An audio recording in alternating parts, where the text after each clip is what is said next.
Hello friends, welcome. Welcome all of you.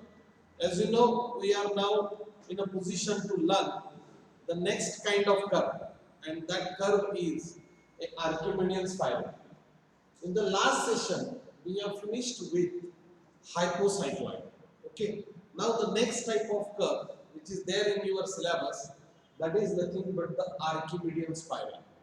Now, this Archimedean spiral, the first initials of this curve, that is Archimedean, is about the person who has derived this kind of curve.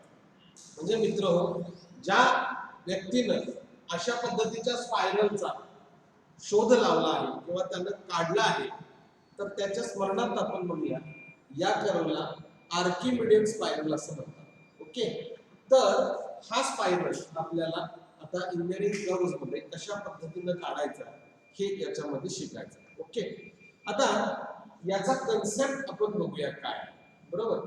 Generally Archimedean spiral मध्ये काय असतं तर it is nothing but it is a path traced out by a point. तुम्ही आतापर्यंत जितके curve शिकलेले आहात त्यामध्ये तुम्हाला ही टर्म कॉमन पाहिली असेल तुम्ही की it is nothing but it is a path traced out by a point. बरोबर.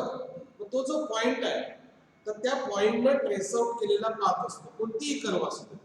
मग आर्किमिडियन स्पायरल मध्ये त्या पॉइंटचा पाथ कसा असतो तर तो जो पॉइंट आहे तो युनिफॉर्मली काय होत असतो रोटेट होत असतो. द पॉइंट इटसेल्फ युनिफॉर्मली काय होत असतो रोटेट होत असतो. बरोबर. आता रोटेट होतो म्हणजे तो क्लॉकवाईज डायरेक्शनला पण होऊ शकतो आणि अँटी क्लॉकवाईज डायरेक्शनला पण होऊ शकतो. बरोबर. मुद्दा महत्वाचा आहे की तो पॉइंट जो आहे तो युनिफॉर्मली काय होतं रोटेट होतं अबाउट सेंटर. About centre. आणि त्याचबरोबर तो सेंटर पासून अवे पण मूव्ह होतोय आणि सेंटर कडे सुद्धा येऊ शकतो. दोन पॉसिबिलिटीज आहेत त्याच्यात. तो it can move away from the centre and it can also come towards the centre. त्यावेळेस त्या पॉइंटनं जो ट्रेस केलेला पाथ आहे त्या पाथला मित्र स्पायरल असं म्हणतात. आर्किमिडियन स्पायरल असं म्हणतात. मी काय सांगितलं लक्षात आलं का बघा. It is a path traced out by a point which moves uniformly as well as which goes away from center and which also can come towards the center. आता त्याचं सेंटर पासून बाजूला जाणं आणि सेंटर कडे येणं या दोन्ही गोष्टी सुद्धा युनिफॉर्मली व्हायला पाहिजे. म्हणजे तो युनिफॉर्मली रोटेट पण होतोय त्याचबरोबर तो युनिफॉर्मली सेंटर पासून एकतर लांब जाईल किंवा सेंटर पासून इकडे येईल. थोडंसं मी कन्सेप्ट तुम्हाला अशी सांगतो. तर मी काय करतो बघा उदाहरण असं घेऊया आपण. एक मी लिंक घेतो ए बी. आता लिंक म्हणजे काय तर एक बार घेऊया आपण. एक लोखंडी बार घेऊया. बरोबर. या बार वरती ए हा पॉइंट आहे असं आपण समजूया. बरोबर. आणि असं आपण इमॅजिन करायचं आहे की हा जो बार आहे हा युनिफॉर्मली रोटेट होतो क्लॉकवाईज डायरेक्शन मध्ये. ए ह्या सेंटरला ग्राह्य धरतो. काय होतो ए बी हा जो बार आहे ए हा सेंटर पकडला मी फिक्स आणि हा बार जो आहे हा मी ए च्या भोवती फिरवला तर तुमच्या लक्षात येईल की हा बार पूर्ण एक रिव्होल्यूशन पूर्ण करेल. कळतंय का मी काय सांगतो. तो एक रिव्होल्यूशन पूर्ण करेल. या रिव्होल्यूशनला या स्पायरलच्या लँग्वेज मध्ये कन्व्होल्यूशन असं म्हणतात. काय म्हणतात कन्व्होल्यूशन. समजा आम्ही त्याला notation n is equal to 1 केलं तर 1 हे काय आहे त्याचं कन्व्होल्यूशन. कन्व्होल्यूशन याचा अर्थ त्यानं एक चक्कर पूर्ण करणं एक वेढा त्याचा पूर्ण करणं. मग जेव्हा आम्ही आता इमॅजिन काय करतो हा बार जेव्हा युनिफॉर्मली रोटेट होतोय अबाउट फिक्स पॉइंट ए त्यावेळेस मी असं इमॅजिन करतोय की या बार वरती इथं एक अँट आहे. काय आहे एक अँट म्हणजे काय मुंगी आहे. ती ए पासून त्या मुंगीचं टार्गेट आहे तिला बी पर्यंत पोहोचायचं. तिला ए पासून सुरू झाली ती मूव्ह व्हायला आणि तिला पोहोचायचंय कुठं बी पर्यंत पोहोचायचं. लक्षात ठेवा ज्या बार वरती ती चाललेली आहे तो बार स्टेशनरी नाही आहे तर तो बार काय व्हायला लागलाय रिव्हॉल्व व्हायला लागलाय रोटेट व्हायला लागलाय अबाउट ए. म्हणजे हा फिरतोयच पण हा फिरतोय त्याचा प्रश्नच नाहीये. पण मुंगी काय करायला लागली ए कडून कुठं चालली बी कडे चाललंय. समजतंय का बघा?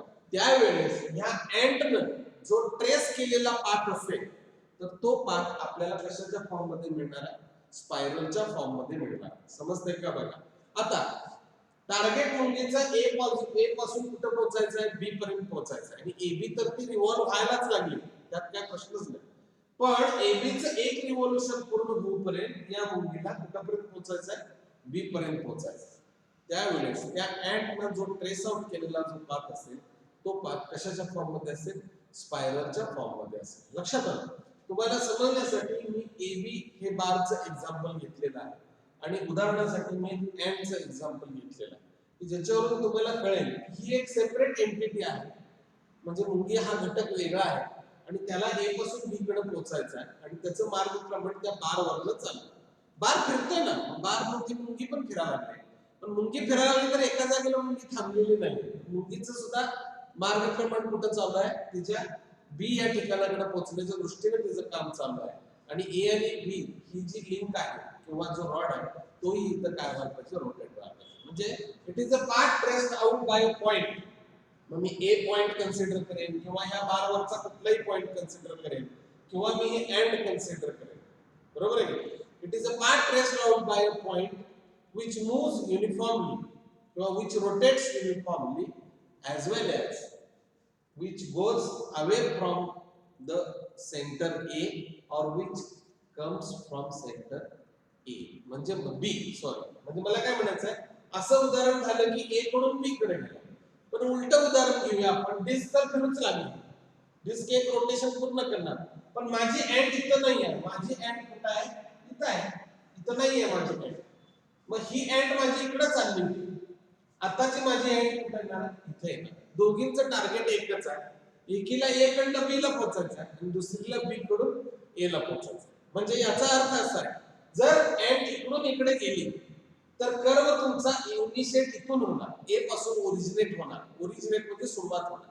आणि जर तो बी पासून इकडे आला तर तो कर्व कुठून सुरू होणार? बी पासून सुरू होणार. कारण हे हळूहळू हळूहळू हळूहळू इथं ए ला थांबणार आहे आणि ही मात्र इकडनं जाऊन जाऊन इथं थांबणार आहे. म्हणजे फरक काहीही नाहीये मित्र, फक्त सुरुवात स्टार्ट कुठून करायचा याच्यावरती आहे. ए पासून स्टार्ट केला तर बी ला पोहोचेल, बी पासून स्टार्ट केला तर ए ला पोहोचेल. लक्षात ठेवा, ज्याच्यावरती ही अँड मूव्ह होते तो बार जो आहे तो इटसेल्फ इज इन रोटेशन आणि तो युनिफॉर्मली रोटेट होतो. म्हणजे मुंगीचं इकडे जाणं पण युनिफॉर्मली आहे आणि त्याचबरोबर बार पण काय होतं? युनिफॉर्मली रोटेट होतो. युनिफॉर्मली रोटेट होणं म्हणजे काय? असं तो इकडे इथपर्यंत फास्ट रोटेट होतोय, इथनं परत स्लो रोटेट होतोय, परत फास्ट रोटेट होतोय, असं नाही. एका गतीनं तो रोटेट होतोय आणि त्याचबरोबर मुंगी सुद्धा एकसारखी एका गतीनंच मार्गक्रमण त्याच्यामध्ये करावं लागेल. ही युनिफॉर्मिटी दोघांची जर मेंटेन झाली तर मित्र हो स्पायरल जनरेट होतो. अदरवाइज ही युनिफॉर्मिटी मेंटेन झाली नाही तर त्याच्यामध्ये स्पायरल जनरेट होणार नाही. So this is the important. मग अशा पद्धतीचा स्पायरल हा कुठे वापरतात? तर मेकॅनिकल इंजिनिअरिंग मध्ये नट्स असतात, बोल्ट्स असतात, तर त्याच्यामध्ये त्याचा जो प्रोफाईल असतो थ्रेड्सचा तर तो स्पायरल फॉर्म मध्ये असू शकतो. त्याचबरोबर जुने ग्रामोफोनचे रेकॉर्ड्स तुम्ही बघितला असाल, त्याचे जे ट्रॅक असतात, बरोबर आहे की, तर ते ट्रॅक सुद्धा स्पायरल फॉर्म मध्ये असतात. आणि सगळ्यात बेस्ट एक्झाम्पल म्हणजे मित्रो कासवछाप अगरबत्ती. कुठली अगरबत्ती? कासवछाप अगरबत्ती. तुम्ही जर त्याचा शेप बघितला आणि तिथं जिथं तेव्हा ती आपण त्याच्या स्टँड मध्ये खोलतो तो जर पॉइंट बघितला तर तो पॉइंट म्हणजे ए पॉइंट आहे, फिक्स पॉइंट. आणि मग ती जळत जळत जळत जळत जळत येते आणि एका वेळेस इथे येऊन काय होते? संपून जाते. त्यावेळेस तिच्या एका टोकाला लावलेली जी आपण आग असते, लक्षात आलं की, तर ती आग तुम्ही जर 6 तास 7 तास ती जळली तर त्या पॉइंटनं, त्या टोकानं सुरुवातीला ज्याला आपण जाळलेलं आहे, सुरुवात पेटवलेली आहे तिथं, त्यानं केलेला ट्रॅव्हल केलेला जो पाथ असतो तो सुद्धा कसा असतो? स्पायरल फॉर्म मध्ये असतो. कारण ती अशी जळत जळत जळत जळत ती काय होते? केंद्रस्थान. त्यावेळेस बी हा ए कडून येतोय, असं त्याचं उदाहरण आपल्याला लक्षात घ्यावं लागेल. तर मित्र हा स्पायरलचा कन्सेप्ट आहे. आता आपण याच्याशी रिलेटेड प्रॉब्लेम कशा पद्धतीने असतो तो पार्ट आपण याच्यामध्ये काय करूया? पाहूया. तर मित्र मी सांगितल्याप्रमाणे प्रॉब्लेमचं स्टेटमेंट आता मी ब्लॅकबोर्ड वरती घेतलेलं आहे. इनिशियली आपल्याला स्टेटमेंट हे केअरफुली रीड करावं त्यातील डेटा समजून घ्यावा लागेल काय सांगितलंय त्याच्यामध्ये, आणि मग आपल्याला कर्व काढायची प्रोसिजर सुरू करावी. Okay, I will read the statement of the problem. बघा, ए point P moves radially outwards from the center of a circular disk. एक पॉइंट P आहे, तो रेडियली आउटवर्ड मूव्ह होतो. कुठून मूव्ह होतो? तर from the centre of a circular disc. म्हणजे काय गोष्टींची आवश्यकता आहे? एक सर्क्युलर डिस्क आहे, त्या डिस्कचा जो सेंटर आहे, त्या सेंटर वरती पॉइंट P हा लोकेट केलेला आहे, बरोबर. आणि तो पॉइंट P रेडियली आउटवर्ड जातो, म्हणजे तो हळूहळू कुठे चाललाय? त्या सेंटर पासून P हा हळूहळू डिस्कच्या बाहेरच्या कडेला, म्हणजे डिस्कची जी कडा आहे त्या कडेकडे तो काय चाललाय? रेडियली आउटवर्ड मूव्ह होत चाललाय, बरोबर आहे. Circular disc to the periphery. Periphery म्हणजे काय? त्याचा परिघ, बरोबर आहे. सेंटर पासून त्याची वाटचाल जी आहे त्या पॉइंटची सर्क्युलर डिस्क वरच्या जो सेंटरला आहे, कुठे चाललेली आहे वाटचाल? तर पेरिफेरीकडे त्याचा जायचा प्रयत्न आहे. when disk completes one revolution, disc आमची किती रिव्होल्यूशन पूर्ण करणार आहे? एक रिव्होल्यूशन पूर्ण करणार, बरोबर. म्हणजे n is equal to 1, convolution किंवा revolution equal to 1. Radial movement of the point P, हा जो पॉइंट P मूव्ह होतो रेडियल, बरोबर आहे, तर त्याची movement and the angular motion of disc. डिस्कची मोशन कशी आहे? अँग्युलर आहे, कारण डिस्क गोल फिरायला लागली मित्र, लक्षात घ्या. आणि पॉइंट मात्र रेडियली चालला, एका दिशेने चालला त्याचा. या दोन्हीची motion are assume to be uniform. बघा, मी सांगितलं ना, या दोघांच्या मोशन कशा असायला पाहिजे? युनिफॉर्म असावं. म्हणजे मगाचं उदाहरण मुंगीचं सांगितलं होतं, मुंगीची गती सुद्धा युनिफॉर्म पाहिजे, आणि तो जो बार होता तो बार सुद्धा काय व्हायला पाहिजे? युनिफॉर्मली रोटेट, अँग्युलर व्हेलॉसिटी मध्ये तो रोटेट व्हायला पाहिजे. Okay, the diameter of disc as, consider the take the diameter of the disk as 120 millimetre. Diameter 120 आहे मित्र, त्यामुळे त्रिज्या झाली 60, हे समजून घ्या. Trace the locus of point P, मग त्या पॉइंट P चा लोकस ट्रेस करा आणि नेम द कर्व, त्या कर्वला नाव द्या. मी एवढं सगळं वाचल्यावर तुम्हाला आता कळायला पाहिजे. मी कन्सेप्ट तुम्हाला सुरुवातीला सांगितलेली आहे की कसं आहे, सेंटरवरचा पॉइंट एकतर कडेवर जाणार, पेरिफेरीवर जाणार, तो पेरिफेरचा पॉइंट सुद्धा सेंटरला येणार. लक्षात आलं? दोन्हीची गती. मग तो डिस्क वर असेल तर डिस्कची गती युनिफॉर्म अँग्युलर व्हेलॉसिटी पाहिजे. बार असेल एखादा तर बार सुद्धा अँग्युलर व्हेलॉसिटीने काय व्हायला पाहिजे? मूव्ह व्हायला पाहिजे. आणि रेडियली आउटवर्ड किंवा इनवर्ड जाणं, यासाठी मुंगीचं एक्झाम्पल सुद्धा असू शकतं, पॉइंटचं सुद्धा एक्झाम्पल आपण काय करू शकतो? घेऊ शकतो. आत्ताच्या प्रॉब्लेम मध्ये आपल्या कन्सेप्ट मध्ये जो आपण AB बार बघितला होता, त्याची जागा एका सर्क्युलर डिस्कने घेतलेली आहे, आणि मुंगीची जागा आता एका पॉइंटने घेतलेली आहे. समजली टर्मिनॉलॉजी? ही एनालॉजी आहे, त्याला अप्लाय झालेला आहे. आता सुरुवात करायची असेल तर आपल्याला सर्क्युलर डिस्कचा डायमीटर 120 दिला, म्हणजे त्रिज्या मित्रांनो किती घ्यायची? 60 घ्यायची. बघा, 60 मिलीमीटर त्रिज्या घ्यायची, आणि 60 मिलीमीटर त्रिज्येचा आपण एक वर्तुळ काढायचा.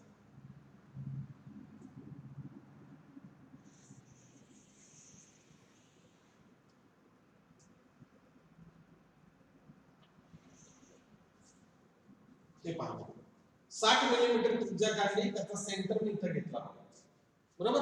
आता हा सेंटरवरचा जो पॉइंट आहे, बरोबर, याला मी नाव देताना या सेंटरला C देतो, पण तोच माझा पॉइंट P आहे. तोच माझा काय पॉइंट आहे? P आहे. सो दिस इज C, आणि मी तुम्हाला कळण्यासाठी ह्याला येलो मध्ये मार्क करतो, आणि this is my point P.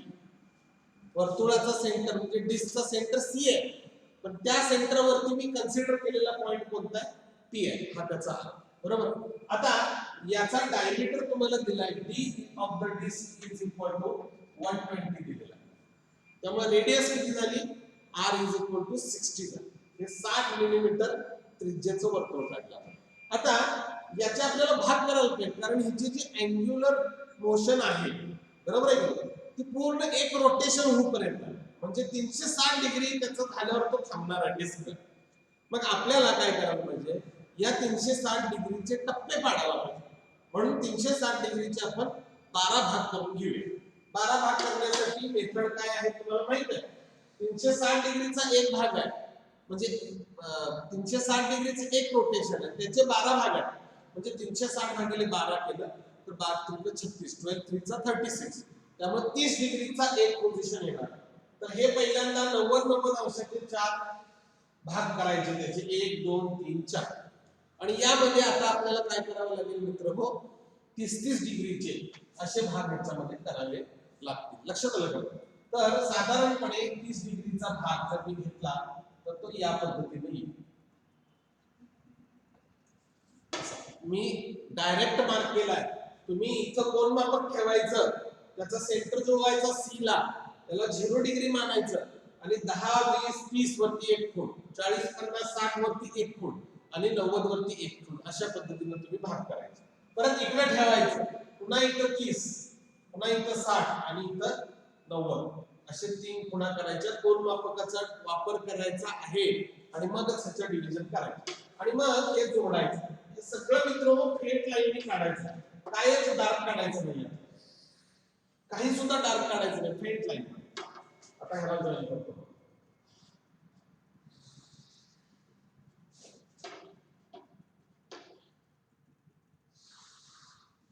आता तुमच्या लक्षात आलं का बघा?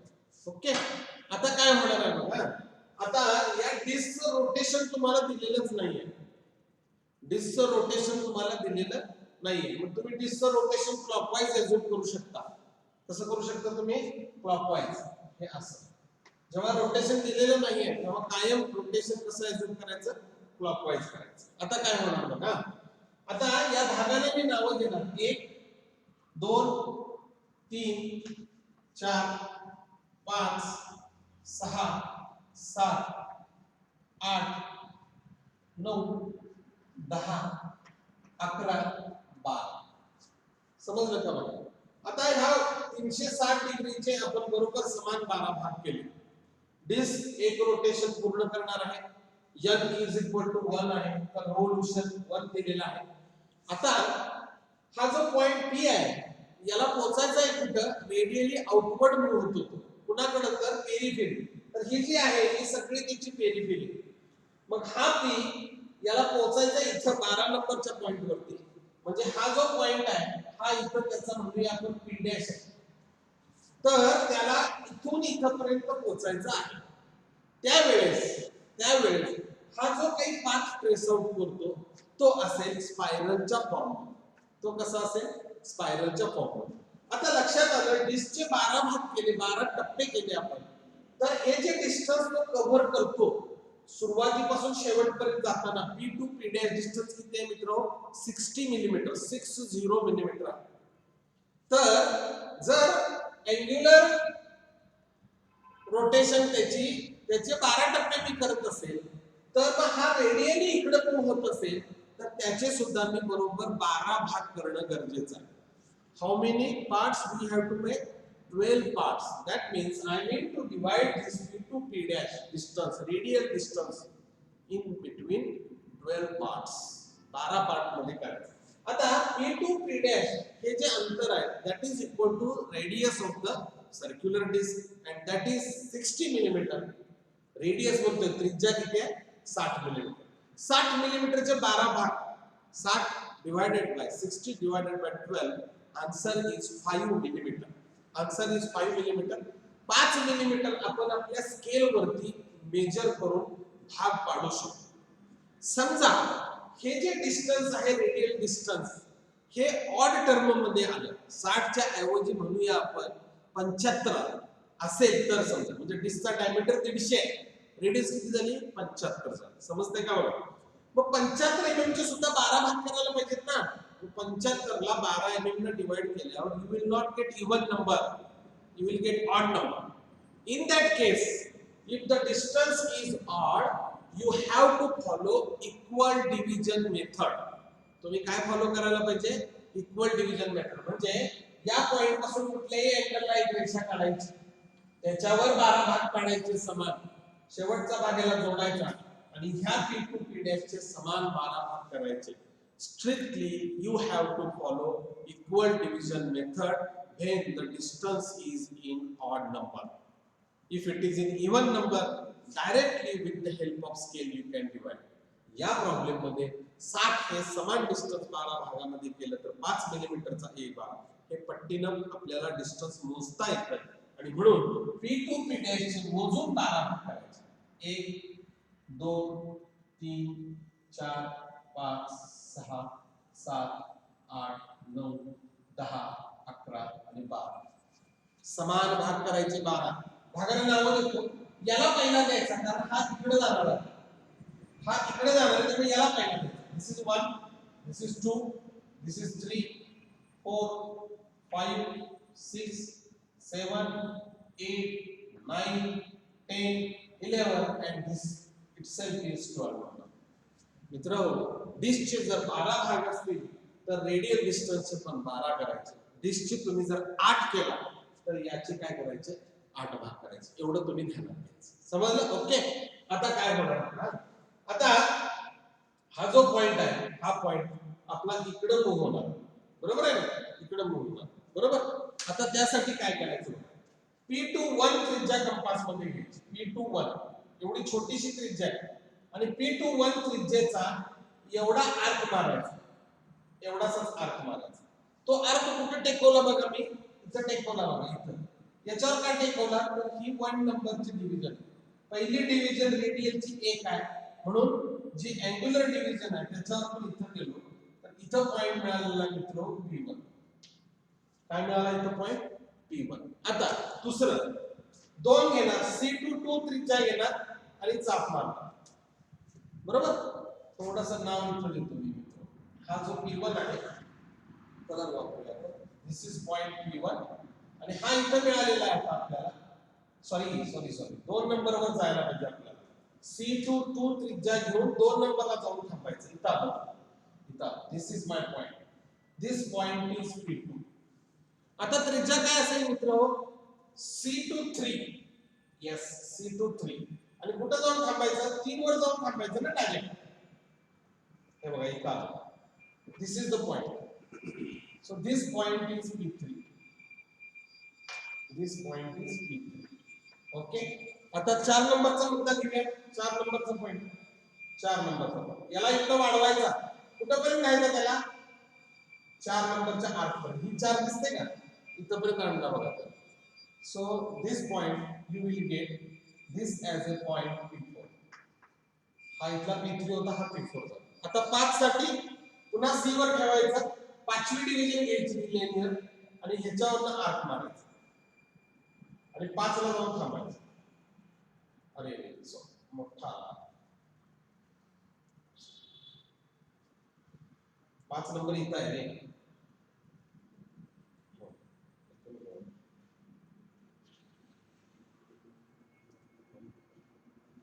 दिस is the point.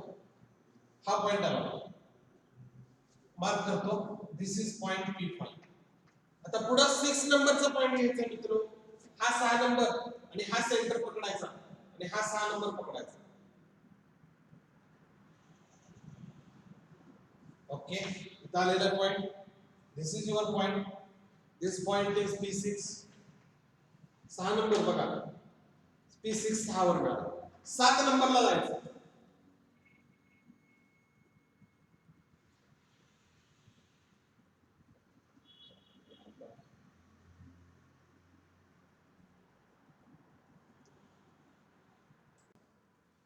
So C27 was radius. कुठपर्यंत त्यांची 7 नंबरच्या division. This is 7 number division. You will get this as a point. This point is point P7. Now C28 is the radius. So C center you consider 8 as a radius. You can describe.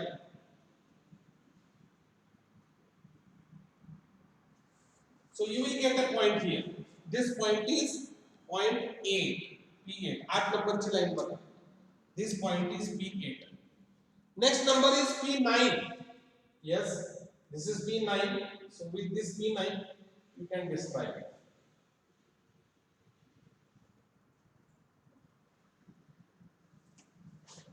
So you will get a point here. This is the point. This point is P9. Again P10. Center is C. This is the center. then 10 radius. C to 10 is the radius.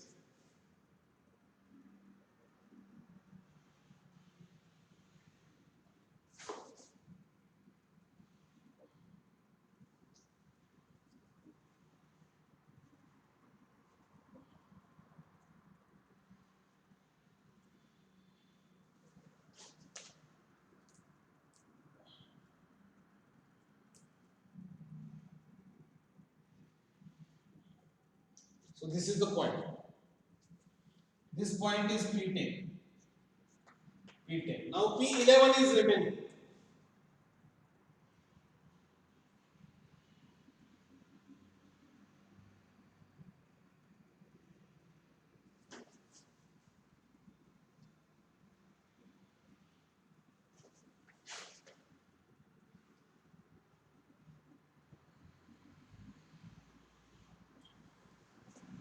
So this point is P11.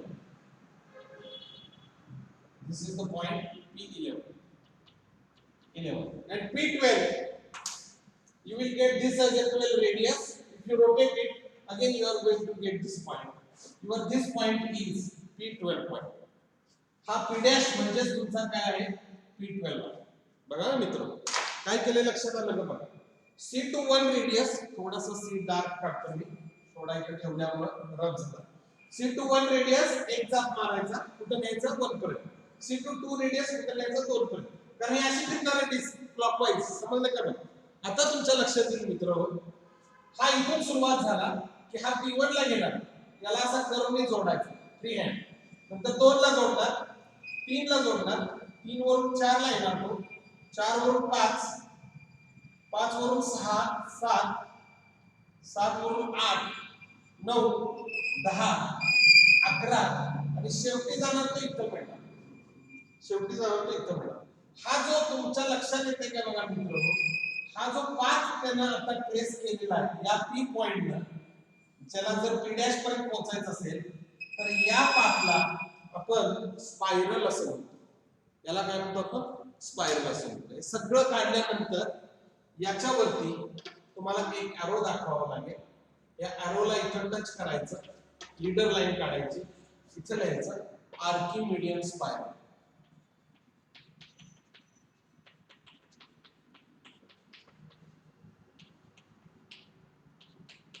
हे 4x4 mm मध्ये इथं तुम्ही latrine लिहायचं. Okay, तर हा जो path आहे बघा, ही डिस्क जेव्हा रोटेट व्हायला लागली अशी, समजलं की नाही, त्यावेळेस या पीला जेव्हा पी डॅश कडे जायचं असतं तेव्हा त्यानं ती पोझिशन अक्वायर केली. म्हणजे ती 30 डिग्रीने डिस्क फिरली की तो मुद्दा पॉइंट जो इथं शिफ्ट झाला P1, पुढच्या 30 ला P2 ला. अशा पद्धतीनं हा कर्व इथं काय होतो मित्र, जनरेट होतो. या कर्वला आपण काय म्हणतो, आर्किमिडियन स्पायरल असं म्हणतो.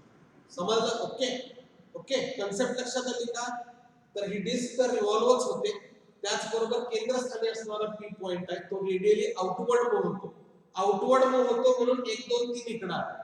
समजा पेरिफेरीज वरचा पॉइंट सेंटर कडे येणार असेल तर सगळं सेमच काम करायचं, फक्त हा 11 नंबरचा भाग म्हणजे पहिला होणार. त्यामुळे पहिली आर्क तुमची इथून इथं गेली, इथं पॉइंट P1 मिळणार. म्हणजे हा कर्व जो इकडनं जनरेट झाला तो आता तुमचा इथून वरती जनरेट होऊन पुन्हा या केंद्रस्थानी जाणार आहे. लक्षात आलं? तुमच्या लक्षात आलं का बघा फरक काय आहे. म्हणजे मी तुम्हाला परत एकदा इथं फार झालं तर एक सर्कल काढून दाखवतो. त्या केस मध्ये ही डिस्क झाली, हा सेंटर झाला त्याचा, हे याचे भाग पडतील सगळे काय असतील ते, आणि पॉइंट माझा P जो आहे तो इथं आहे आणि तो इकडे येणार आहे. P कुठे येणार आहे, इकडे येणार आहे P डॅशला. त्यावेळेस ह्याचे जे काही तुमचे भाग असतील या भागामध्ये हा भाग पहिला, हा दुसरा, हा तिसरा झाला की याचे भाग पडताना हा पहिला होणार, हा दुसरा होणार, हा तिसरा होणार, चौथा होणार. मग पहिल्यासाठी यापासून एवढी तुम्ही त्रिज्या घ्यायची, इथं पॉइंट येणार. दुसऱ्यासाठी तुमचा पॉइंट इथे येणार, तिसऱ्यासाठी तुमचा पॉइंट इथे येणार. म्हणजे या केसमध्ये जर तो आउटवर्ड पासून इनवर्ड कडे येत असेल तर कर्व इथून जनरेट होऊन या सगळ्या पॉइंट मधून जाऊन तो इथं मेट होणार. हा फरक आहे त्याच्यामध्ये. इथून सुरू झाला आणि तो इथे संपला. आत्ताचा कर्व काय झाला, इथून सुरू झाला आणि तो कुठे पोहोचला, इथं पोहोचला. तर अशा पद्धतीने मित्र स्पायरलचे प्रॉब्लेम आपल्याला सिलेबस मध्ये आहे. ओके, समजलं? आता दुसरी काय गोष्ट असते, हा जो सेंटरला पॉइंट आहे, हा सेंटरला पॉइंट आहे आणि डिस्क आहे. आता दुसरं व्हील आणि हब असते. डिस्कची जागा कोण घेते? व्हील आणि हब. त्याचा कन्सेप्ट काय आहे हा याच प्रॉब्लेम मध्ये मी सांगतो. व्हील आणि हबचा कन्सेप्ट कसा आहे तर हे व्हील आहे, या व्हीलचा सेंटर आहे बरोबर. याच सेंटरला दुसरं एक छोटं वर्तुळ असतं, त्याला हब असं म्हणतात. याला काय म्हटले आपण? व्हील. याला काय म्हटले आपण? व्हील. आणि याला काय म्हटले आपण? हब. HUB hub. बरोबर आहे का? आता ही प्रोसिजर सेमच आहे. याचे भाग करायचे 12.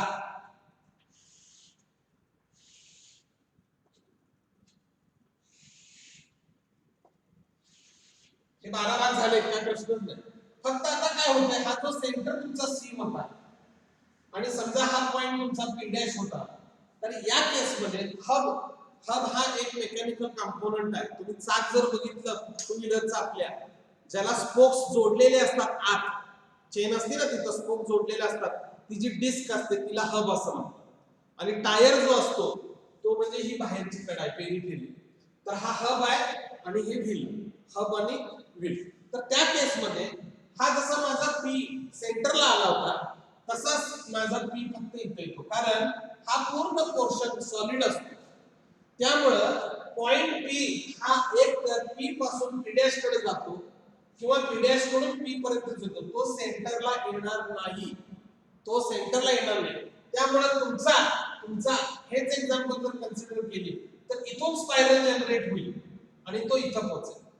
स्पायरल इथून जनरेट होईल आणि इथं पोहोचेल. सी शी त्याचा काही संबंध राहणार नाही जर तो इकडे जात असेल. जर तो इकडे येत असेल, इकडे येत असेल तर तो मी तिकडे काढलाय त्या पद्धतीने इथून जनरेट होऊन इथंच थांबेल. तो सी ला never connect, it will never connect to C. तर असं असतंय. तेव्हा तुम्हाला दोन डायमीटर देतात. एक डायमीटर असतो व्हीलचा डायमीटर, या व्हीलचा डायमीटर देतात, त्याला कॅपिटल डी म्हणतात. आणि दुसऱ्याचा असतो छोटा डायमीटर, हबचा डायमीटर, त्याला काय म्हणतात मित्रांनो? Small D. याच्यावरनं आपल्याला डी वरनं आणि स्मॉल डी वरनं कॅपिटल आर आणि स्मॉल आर काढावा लागतो. कारण आपण वर्तुळ काढताना त्रिज्या ध्यानात घेतो, आपण डायमीटर नाही ध्यानात घेतो. त्यामुळे या प्रॉब्लेम मध्ये तुम्हाला काय असेल, दोन त्रिज्या देतील, दोन रेडिया देतील. एक छोटी रेडिया असेल आणि एक मोठी रेडिया असेल बरोबर. मग मोठ्यातून छोटी वजा केली की बरोबर हे रेडियल डिस्टन्स कळेल. समजलं?